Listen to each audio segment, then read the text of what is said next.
मजदूर के जूते, रुला देने वाली एक छोटी सी कहानी।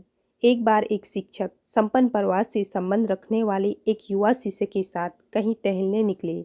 उन्होंने देखा कि रास्ते में पुराने हो चुके एक जोड़ी जूते उतरे पड़े हैं, जो संभवतः पास के खेत में काम कर रहे गरीब मजदूर के थे, जो अब अपना काम खत्म कर वापस जाने की तैयारी कर रहा था।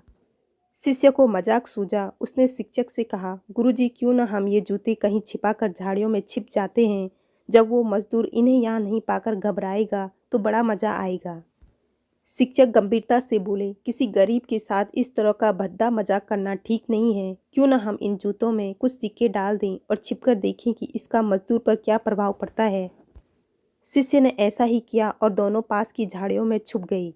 मजदूर जल्द ही अपना काम खत्म कर जूतों की जगह पर आ गया। उसने जैसे ही एक पैर जूते में डाले, उसे किसी कठोर चीज का आभास हुआ। उसने जल्दी से जूते हाथ में लिए और देखा कि अंदर कुछ सिक्के पड़े हैं। उसे बड़ा आश्चर्य हुआ और वो सिक्के हाथ में लेकर बड़े गौर से उन्हें पलट पलट कर देखने लगा। फिर वह इधर उधर देखने लगा। दूर दूर तक कोई नजर नहीं आया तो उसने सिक्के अपनी जेब में डाल दिए। अब उसने दूसरा जूता उठाया, उसमें भी सिक्के पड़े थे।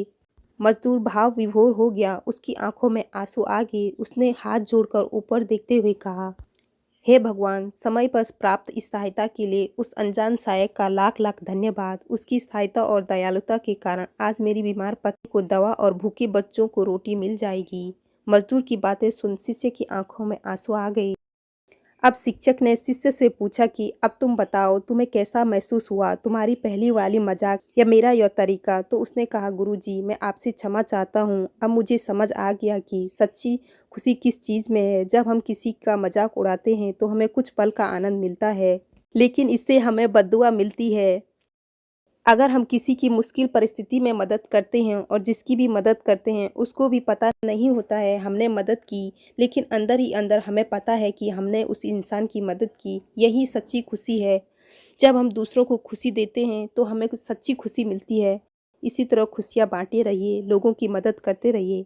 तो दोस्तों, अगर आपको कहानी पसंद आए तो लाइक कर चैनल को सब्सक्राइब करना बिल्कुल भी ना भूलिएगा।